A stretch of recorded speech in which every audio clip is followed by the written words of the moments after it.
0, 1, 2, 3. Let's get started.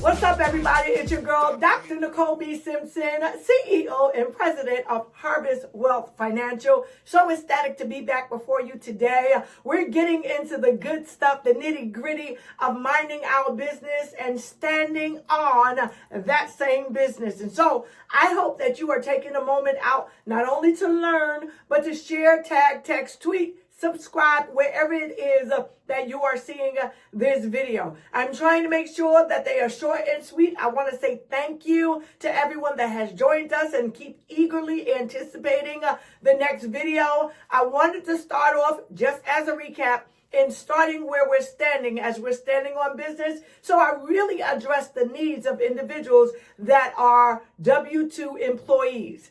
But I then started to shift just a little bit into why it's important to have your own business. And so today I want to really kind of explain first and foremost the American tax system.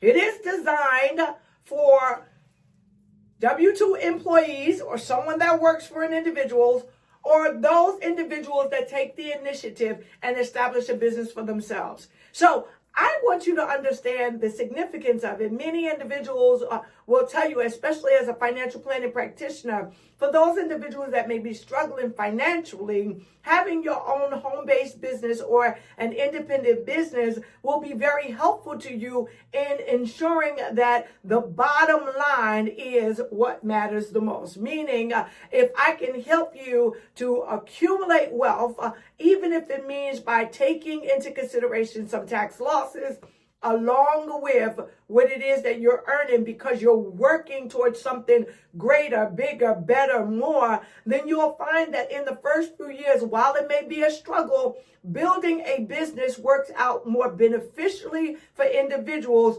over time.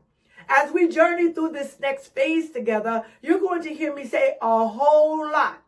That as long as something is reasonable and customary in your ordinary course of business, sometimes the things that you would do naturally now become a business expense. It simply has to be reasonable and customary in your ordinary course of business. One of the things that I find to be very important is knowing what's available to you. Our goal and objective is every year to pay the least amount of taxes legally. And so if you can take advantage of, and I may have shared this before, having a baby, and if you're my age, you're not interested in no more babies, but a baby is a tax deduction and a huge business.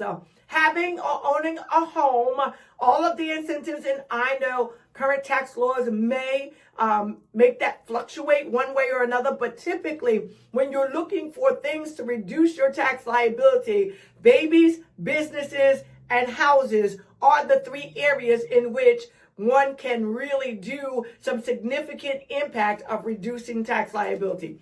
I sort of shared with you how the 401k works, especially from your job perspective, and that relative to taxes. But today, we want to talk about some other areas that are really directly associated with owning your own business. I'm going to take my time in this area because it is important for you to know that each of us, we are all endowed with at least one gift.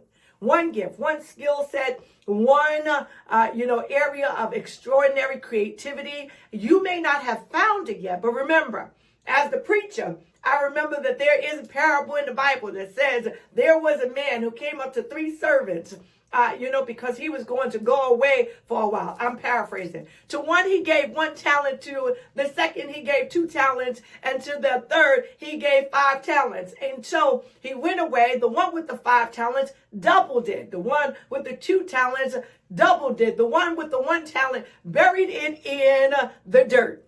And when that businessman came back, the one with the 5 talents said, "See what I've done with your money?" And he says, "Go and my faithful servant, you have done well by me. I'm paraphrasing. The one with the 2 talents. Now, I'm somebody with 2 talents. I know Jesus and I know money, and both of them, believe it or not, I know pastors might get a little upset, both of them have been monetized. Because as far as the IRS is concerned, being a pastor or a preacher is a business. Ooh, I know, I'm going to park that for a moment. But the one with the 2 talents, said, Master, look, I've doubled what it is that you have given to me. The one with the 1 talent went and buried it in the dirt and said, here, Master, I perceive you to be a hard man. And so he gives him his 1 talent back without no interest, without nothing, just what he gave him. And so sometimes I like to correlate that with the skills and the gift and the anointing that you have. You are creative. We, by nature, are creative individuals. The question is, if everyone has at least 1 talent, what are you willing to do with that 1 talent? Where can that 1 talent at minimum take you? Most often individuals will do the very same thing that the man with the 1 talent did. Bury it and never consider what can happen as a result of having this 1 talent.